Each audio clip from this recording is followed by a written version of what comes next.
and welcome to the GSL Code S. I'm Tasteless. Our toast has it up. Can you hear me okay? I don't have sound on my headset, so I hope that you guys can hear us. I don't have sound on my headset either. Hopefully we'll get that resolved here. It looks like our thing is on, so hopefully you guys can hear us. Or this will be casted in sign language by us. Yeah, we'll be like the guy making signs that became famous on the internet because I don't know sign language. Yeah.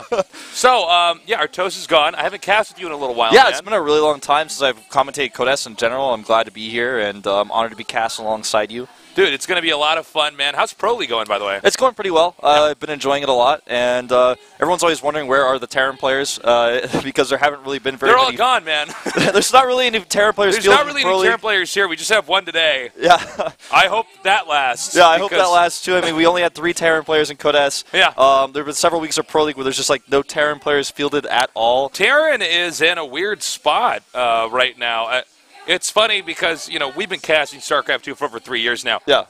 I was pretty used to seeing Terrans dominate, usually making up nearly half of a tournament bracket here at GSL. Especially back in the very old days where most people were considered Terran to be too strong. We had Terran versus Terran that lasted 45 minutes every game. Yeah. Just over and over and over again, split map, TTs. It was like 6-hour casting days. Yeah, those we've been through a lot of those. We've been through a lot of those, man. It seems like they're nearly extinct right now. It's funny. I mean, things have really changed. Protosses have really figured out how to take on Terrans. I was talking to Artosis about this 2 days ago. We were casting the Code S before. And it's funny because in Brood War, Protosses went through the most build order changes, especially against Zerg, but even against Terran. A lot of meta shifts in how we see it. And eventually, by the end, Protoss was doing pretty well in Brood War. Yeah. It was never doing terribly. Brood War was very, very balanced pretty much throughout. But yeah, we saw Zhangbi do really well at the very, very end. So I guess Protoss got some justice there. Protoss won in the end. And the end. But this is, a really tough time for Terran, and it's in tough times where players have to adapt, right? Right. And it seems like some of the ways that we're seeing Terran players adapt in this situation of struggling to deal with late-game Protoss is just SCV pulls to try to avoid the problem altogether. And just saying, okay, do you have Storm? I guess you're a little bit late on that because I did some pressure to you. I'm just going to pull all my SCVs and kill you. We're in that weird transition state where you're trying to get all your upgrades out. You're trying to get your Storm out. You don't have that many Colossi to defend. It's funny because, I mean, I think between force field and just the timings being so good, it does make sense that Protoss would be doing this well now. Yeah. Exactly. I mean, it feels like there was some changes to the race in Heart of the Storm that made Protoss a lot more defensible as well. The Mothership Core, not only with the Time Warps for defense, but also the Nexus Cannon to slow down drops. Nexus Cannon helps out a lot. It slows down everything so much. It lets Protoss be a little bit greedier. The Mothership Core allows him to scout. Right. It's got a huge vision range, something it's been discussed actually heavily recently. Even by David Kim himself, saying that it might be too strong, it might be too wide of a range. I think we're going to be going to the interview now. Yeah, it looks that way. See how our 4 players are, what their expectations are going into today's match here. Yep. And here's Maru. Maru, the Terran Hope. And we'll see what he has to say here. You still don't have audio. I can only ask you to confirm. I do not have any audio right now. Okay, so we're looking at an audio problem. I don't even know if you guys at home can hear us. Yeah, we're contact production. Yeah, we're going to contact production here. But so with if you guys can hear us, the problem right now is I can't hear Wolf, and we can't get any audio here for. We're just gonna have to yell at each other. Yeah, for a little while. We're gonna feel very silly if it's like just you and me talking. Yeah, for sure. So yeah, the guy you're looking at right now, this is Maru, a solid Terran player, and basically the last Terran Hope. I mean, Young went through. I don't know how far he's gonna get. He didn't look. I would say like Code S Champion quality when I was casting him. Yeah, he's grown a lot as a player. He's done really well in Pro League. He's somebody who's very specialized at dealing with all-ins. He's got some of the best defense against Protoss that's out there right now. Him and TY, I feel, are basically top tier when it comes to defending Blink Stalker all-ins, holding off timing attacks, base defense against Zealot run-bys. They're very much on top of those Warp Prism drops. And that's what leads you to be a great Terran player right now, because there's so many different ways that a Protoss can attack you with Blink Stalkers. They can fake an attack with Blink Stalkers and take a risky third while you're spending 400 minerals on bunkers, and suddenly you realize, oh no, he's not even going to commit to this. So now I'm very far behind. I need to salvage my bunkers and start to pressure him a little bit. And with the Nexus cannon, there's so much flexibility for Protoss right now. So I feel like part of Maru's strength is really his defense and his decision making in the early game, because he doesn't overcommit to a defense oftentimes, whereas other Terrans would. You know, Maru, when I think about this guy, it makes me feel like he's Marine King 2.0. Yeah. He's somebody very prime ask about Maru is the fact that he wants to harass, he wants to get in there and engage. And he usually, when fights, you wouldn't expect him to win. Yeah. Anyways. His micro is incredible, especially his splits against Colossi and Storms.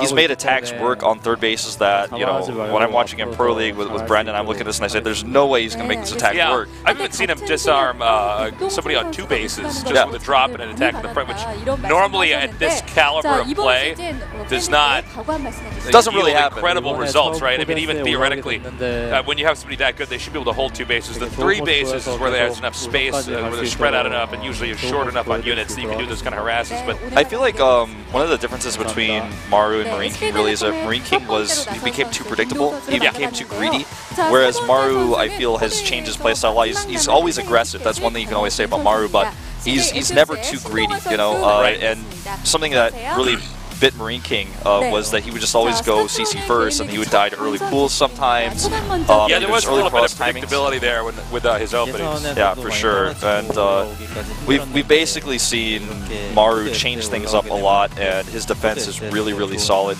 So I feel like that's what he has over his former teammate Marine King there. Well, let's hope that he does get through. Yeah. Even though it would have ruined my dreams of having a completely Protoss bracket in the round of 16, that's what I thought would be the best for esports personally. Well, that's what I was hoping for too. Yeah, well, I know you guys at home are probably you're probably chanting it right in your computer. Protoss versus Protoss. Protoss versus Protoss. In the final.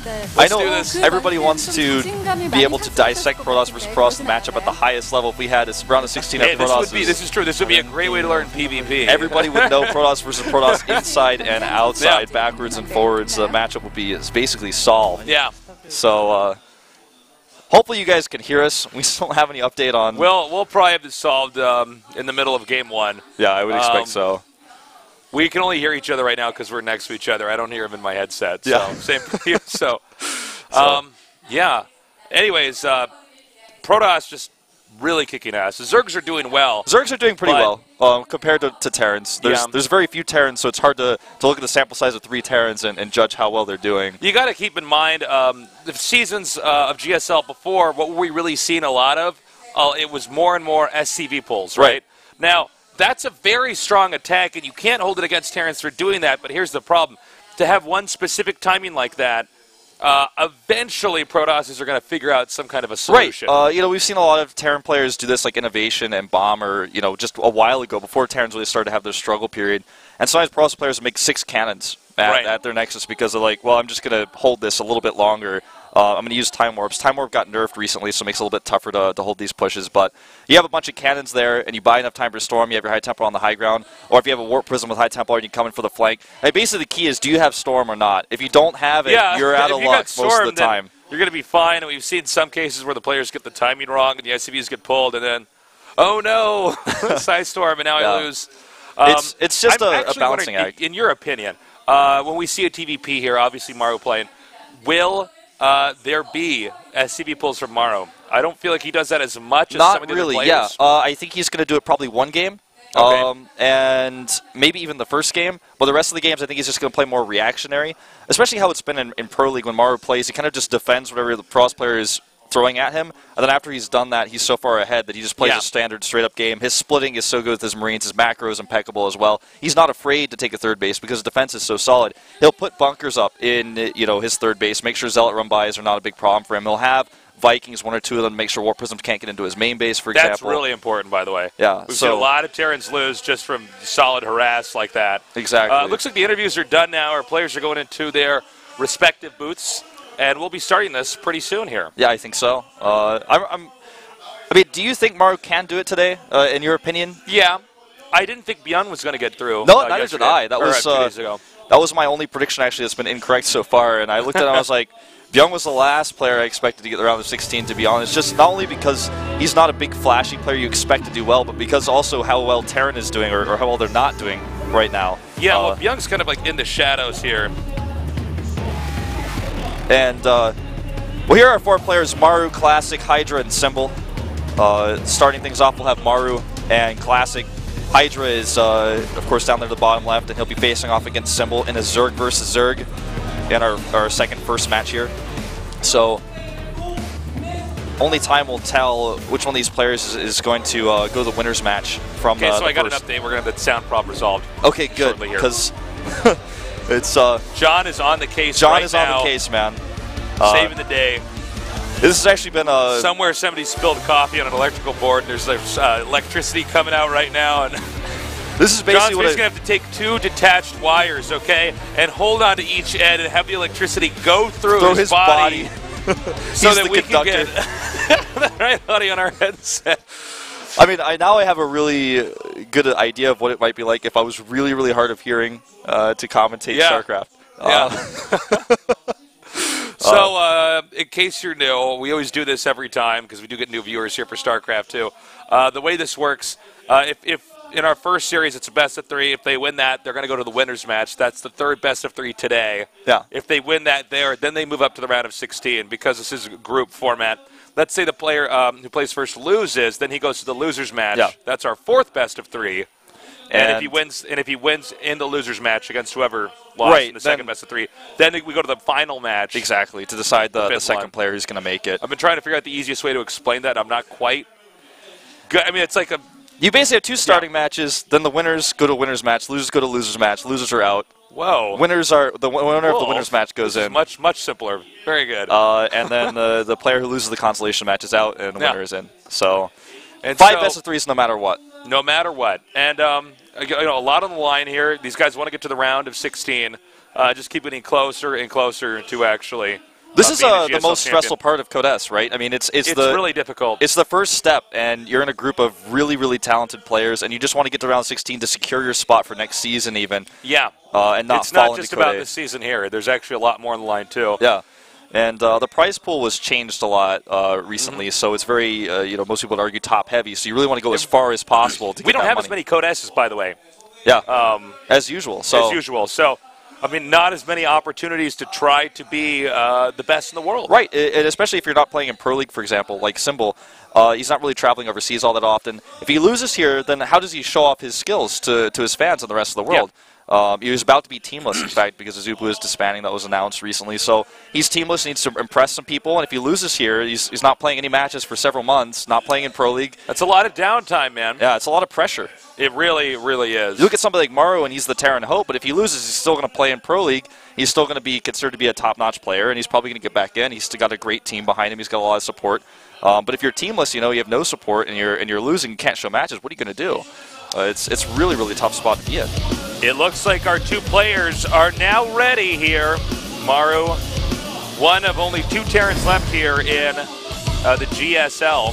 We had 1 Terran get knocked out. Byung moved on to the round of 16, but just barely. And now we're going to see how well Maru can do here today. Yeah, he's been in Code S 6 times, and at WCS points is ranked 56th. He's been dubbed the Marine Prince because he was the former teammate of Marine King. His playstyle is very similar. He's adapted a lot, though, most people would argue. And some people are calling him the most consistent Terran player in the world right now. We'll see if really he can advance. A lot. I mean, he was super young when he first got here at the GSL, and you can really see how much he's grown, not just by age, but I mean just the sheer skill. He has a very solid understanding of the game. It's going to be I think there's going to be a lot of talk after this match here. I should say after today here. Yeah. Because let's say he doesn't go through, then we really have to start asking ourselves, what do Terran need to win? Exactly. You know, who if he can't do it, then who can? That's the question everybody wants to ask right now. Here's Classic from SK Telecom T1. Did very well to get here in Code A. This is the first time he's actually participating in Code S. He's a very solid Protoss player.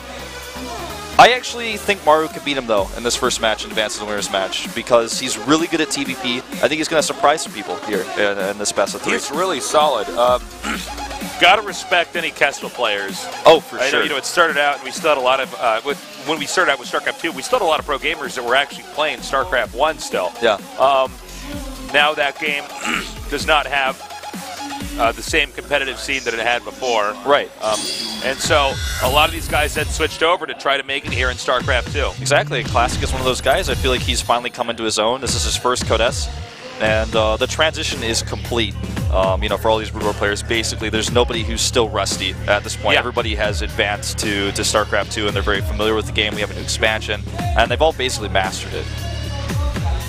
Our map is going to be Polar Night. It is a TVP here. What are your predictions, Wolf?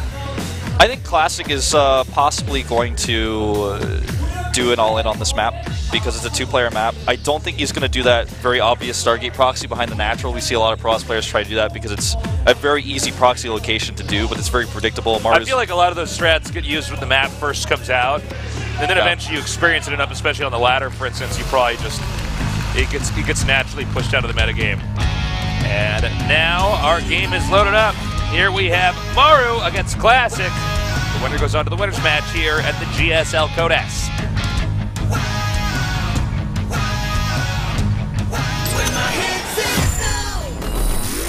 Maru versus Classic.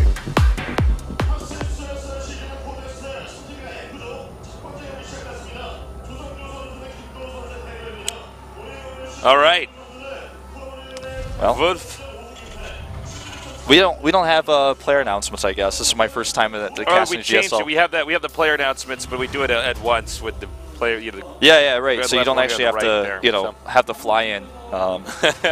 I've been watching we've been mixing it up, man. Yeah, I've been watching every Code S, but I never cast it yet, so it feels a little bit different. Well, that's like not the part you're focusing on, right? Like, what I wonder is how do they zoom in on both screens at once? How do they do that? I bet it involves having 2 extra computers. That's my crazy bet, man. So, yeah, one-on-one map, as Wolf was saying, the proxying is completely possible on this with the Stargate, but probably not going to be used since that's just less of a valuable strat nowadays. Yeah, I mean, it's just very obvious. It's very predictable. Now, one thing you want to note about the mains on this map is that you can get access to them from so many different angles here. Yeah. So, drops become very effective. Warp Prism Harass can be very strong. And that's one of the reasons why there's a lot of dicey stuff that can go down once you get that tech there. For sure. One of the reasons I feel like if we see an all-in from Classic here, it's going to be in game number 1, is because Maru is so good at defense, and if he's going to try it, this is a really good map for it. If I'm Classic, and I've studied Maru's play, and I've seen him play in Pro League time and time again in this matchup, I'm thinking to myself, the best way to beat Maru is not to all-in because his defense is solid, but is to actually try to defend myself, get Storm Tech up, get that Protoss Death Ball, as they call it with Storms, Colossi, so much AoE damage. And then once you've accomplished that, beating Maru becomes more feasible than to just try to come in swinging against this player who's defended so many all-ins so many different times. Well said. Maru, I'm going with the Reaper Expand here. This is a great way to just keep the Protoss on the defense early on and to get some scouting. We don't usually see many worker kills, but it does happen from time to time. It's really about the micro, the Protoss player most of the time on the worker kills. What this Reaper wants to see is, do you have a Nexus? Of course you do, and where's your third pylon? So when I come to scout later, maybe I can identify exactly where that tech might be. Okay, so we did force out a Nexus Cannon. As you can see here, that doesn't completely cover those workers. The Reaper's now getting chased out here. Nice, actually getting that one probe there. Very good. Excellent control there. Down to 4 hit points even, and still gets away. And this is what Maru does. His control is incredible. Adding 2 barracks back at home. Wants to be pretty aggressive very soon, it looks like. He wants to use that Mothership Core 2 to try to zone out any spotter SCVs. That's something you want to do. I mean, pretty much in every matchup is when you have, like, there's just going to be one worker or just something to stay outside your base and see what's there. So the farther back you can push that worker, the better. Yeah, for sure. Mothership Core has so much vision, too. It's got so much coverage. Looks like it's barely going to see this Reaper. And the Reaper did not see this pylon, I don't think, on the right side, so he doesn't know exactly what he's looking for just yet, and it looks like he's going to try to sneak around and see if the Twilight Council is there.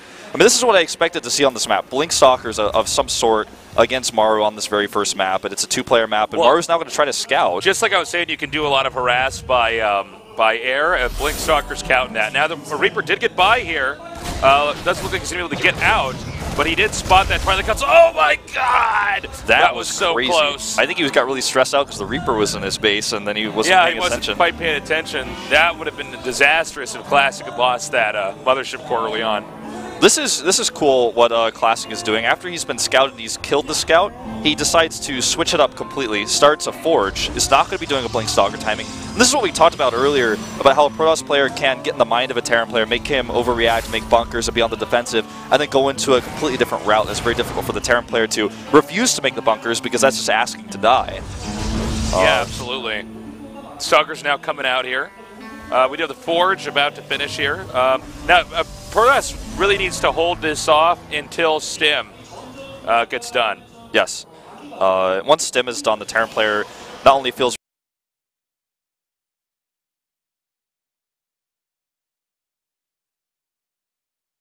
try to split up the attention of the Protoss. Maybe if he messes up even a little bit, you could pick off a pylon or get just a few stalkers. Very fast. He's going to go for a quick Templar Archives here now with just a bunch of gates because I mean, obviously it's a very good unit combination to have here. Yeah. And he's played it very, very safe. I think, when he got scouted there, that's probably when he opted to not do anything that's going to be really aggressive or offensive, right? Yeah. A little bit of surprise here. It starts to seem like Maru's realizing this. He sends an SCB out, sees that there's a sentry and a few stalkers there. He now knows, okay, you're not committing to the attack. You would have hit me by now. There's so much Chrono Boost not used on Blink. The probe count is getting pretty high here for Classic as well. He's up to 44 now with a 12 probe lead. That's pretty nice for him. His Storm is very quick as well. It's basically what he's accomplishing out of having that faster Twilight Council. So he kind of cuts his losses of being scouted and goes into a better tech path. And all he really has to do is just to hold off any harass here from Maru right now. I mean, if he has Psystorm and he sits on 2 bases, he could pretty much just defend. The robotics facility is getting close to ending here, so he's going to have a pretty complete tech tree. And it looks like now he's just going to add a few more additional gates. We did see some players that would try to expand from here and then add the gates, but it seems to just be more popular now and safer to just add the gates in there first. Right, add the gates first, then you have enough units out to defend anything that comes your way, especially with how scary medevacs can be in the hands of a player like Maru.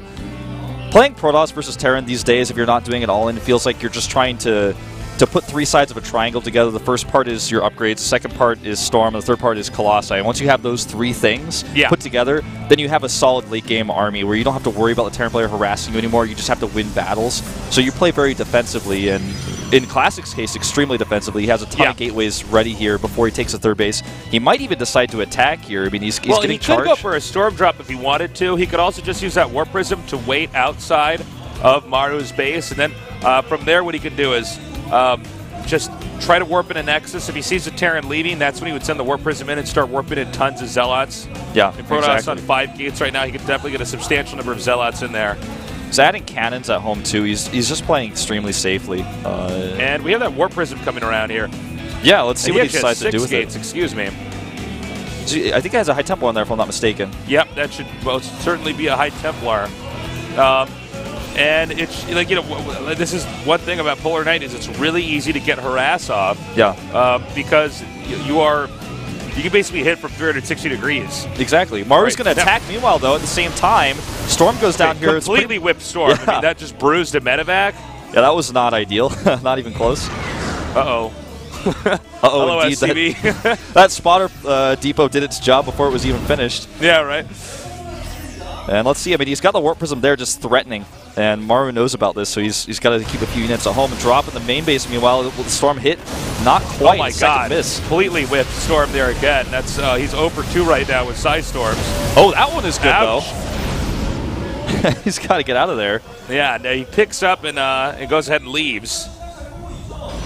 There's still no 3rd base here for Maru, but I mean, he's continued SCV production. Well, I think he's probably going to consider adding that pretty soon. Here comes that Templar drop. 1 Storm goes down. No kills.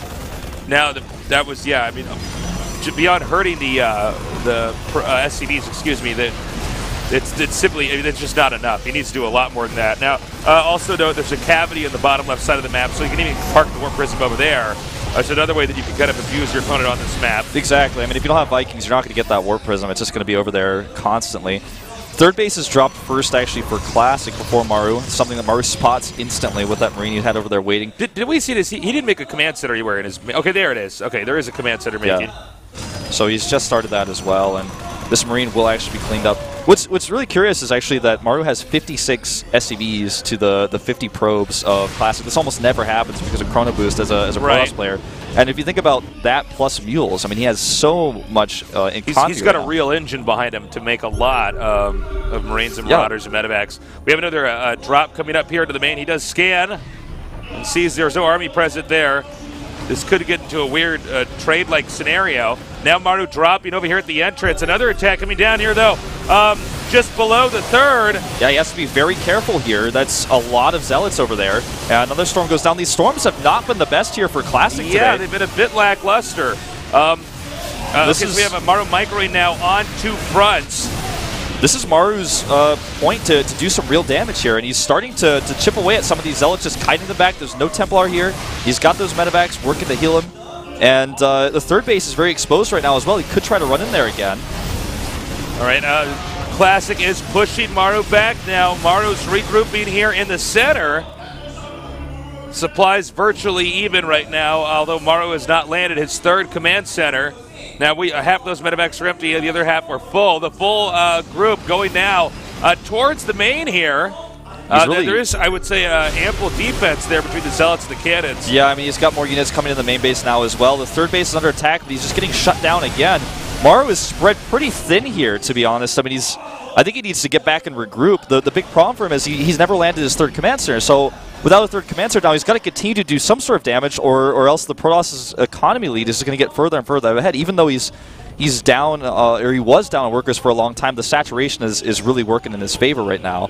And the third finally landing here. I see what Maru's trying to do. He's trying to get Classic out of position. The problem is it's not working. Yeah. And even with the lackluster storms we've seen, well, besides those ones. Those storms worked out okay. Those storms worked out quite nicely. But all the other ones before that, weren't really optimizing their potential. They weren't reaching their potential. Yeah, I was very disappointed with those, those storms. Those storms could have done so much more. They could have done so much more. They really let me down. Okay, so Maru once again going to go in here towards the main. We might have a time warp used here. Yeah, he could actually go for that. That would be great for him. Templar coming in for the storms. Very far away, though. He's going to escape here.